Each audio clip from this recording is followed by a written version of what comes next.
ఒక చిలుక ఒక చిలుక అరుణాచల పర్వతం మీద ఎగురుతూ ఎగురుతున్నప్పుడు దాని యొక్క రెక్కల కదలికలకి ధూళికణములు తొలగించబడ్డాయి. అరుణాచల పర్వతాన్ని శుభ్రం చేసింది అని చెప్పి దానికి మోక్షం ఇచ్చారు. అన్నిటికన్నా ఆశ్చర్యం, ఒకప్పుడు అరుణాచల దేవాలయంలోకి గ్రద్ద ప్రవేశించింది. బలిపీఠం మీద ఉన్నటువంటి కబళం కింద పడితే తిందామని అది వాలి కూర్చోడానికి అవకాశం లేక తన రెక్కలతో అల్లార్చింది. ఆ ముద్ద కోసం కబళం కింద పడింది. అది రెక్కలు అల్లార్చినప్పుడు ఆ బలిపీఠం మీద ఉన్న ధూళి కొంత ఎగిరింది.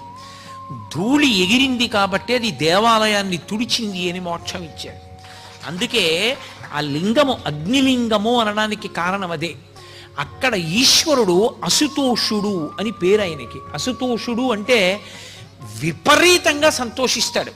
ఎందుకంత సంతోషం అంటే మీరు చెప్పలేరు, దానికి కారణం ఉండదు.